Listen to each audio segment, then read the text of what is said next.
윤석열 대통령에 대한 2차 체포영장 집행 과정은 1차 시도 때와는 확연히 달랐습니다. 당시 인간 방어벽을 쳤던 경호처는 이번엔 별다른 저항 없이 길을 터줬는데 경찰의 압박 전략이 영향을 미친 것으로 보입니다. 배민혁 기자가 보도합니다. 경찰이 철조망을 끊고 버스의 사다리를 놓더니 순식간에 1차 저지선을 넘어갑니다. 하지만 경호처는 별다른 저항이 없습니다.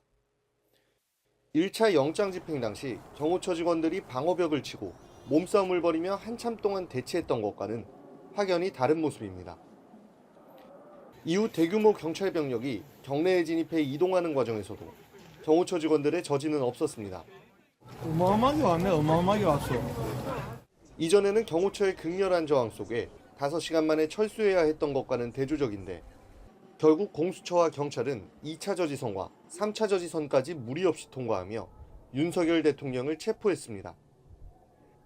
이전에는 150명에 불과한 인원으로 200여 명의 경호처, 군 인력에 맞서야 했지만 이번에는 경찰만 1,100명 투입하며 대규모 공세를 벌인 게 경호처의 반발 의지를 사전에 꺾었다는 시각도 있습니다.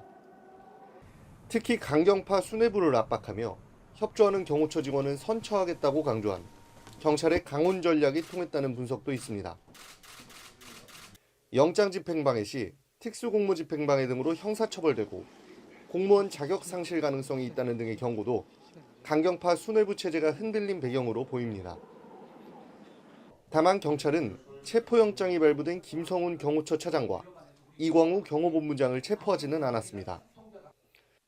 이들은 윤 대통령 이송까지 경호를 마친 뒤 변호인과 출석하기로 했는데 경찰은 경호처 내 강경파 수뇌부에 대한 수사도 이어갈 것으로 보입니다.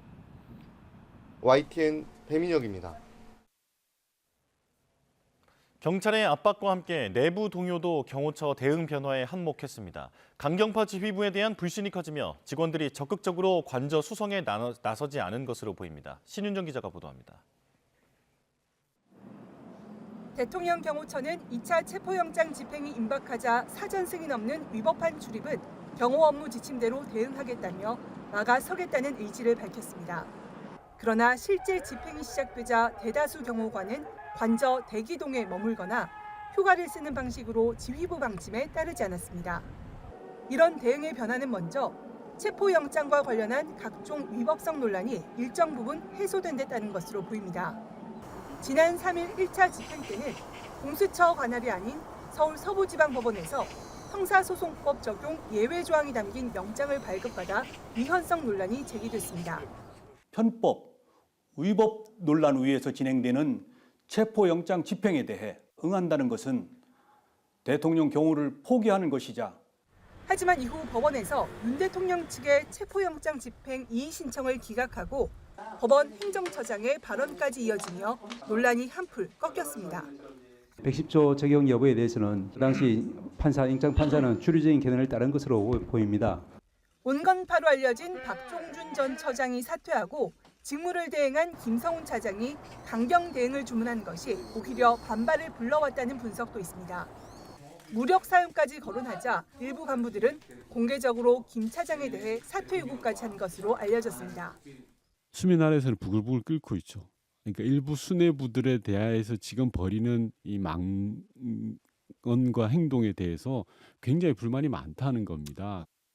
여기에다 공수처와 경찰이 영장 집행 저지에 나설 경우 특수공무집행 방해 혐의로 처벌할 수 있다며 압박 수위를 높인 것도 영향을 미친 걸로 보입니다.